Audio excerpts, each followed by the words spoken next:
educate.com में आपका स्वागत है। स्वर संधि के 5 भेद हैं।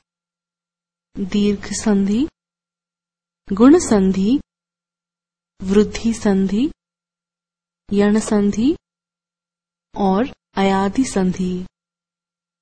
इस वीडियो में हम गुण संधि के बारे में सीखेंगे। अ तथा आ के बाद ई, उ तथा रू आते हैं तो क्रमशः दीर्घ ए, ओ तथा अंतस्थ र होते हैं। इस विकार को गुण संधि कहते हैं। उदाहरण के लिए अ और ई की संधि से बनता है ए, जैसे नर और इंद्र की संधि से बनता है नरेंद्र। न और इति की संधि से बनता है नेति। अ और ई की संधि से बनता है ए, जैसे नर और ईश की संधि से बनता है नरेश। परम और ईश्वर की संधि से बनता है परमेश्वर। आ और ई की संधि से बनता है ए, जैसे महा और इंद्र की संधि से बनता है महेंद्र।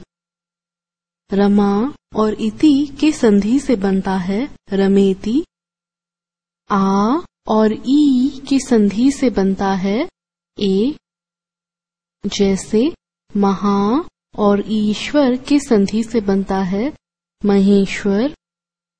रमा और ईश की संधि से बनता है रमेश।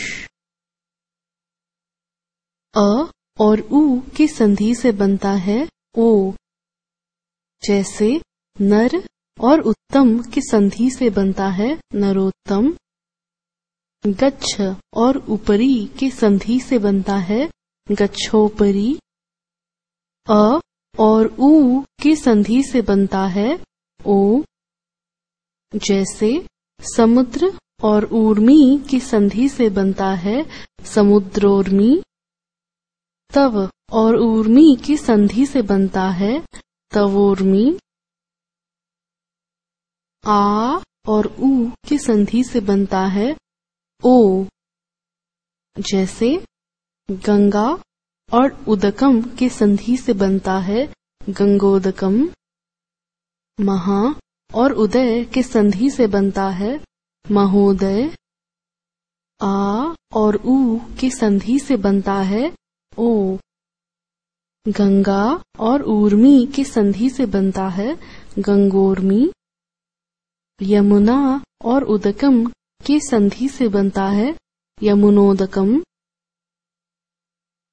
अ और रू की संधि से बनता है अर, जैसे देव और ऋषि की संधि से बनता है देवर्षि। कृष्ण और रिद्धि की संधि से बनता है कृष्णर्थी। आ और रू की संधि से बनता है अर, जैसे महा और ऋषि की संधि से बनता है महर्षि। वर्षा और ऋतु की संधि से बनता है वर्षर्तु। धन्यवाद।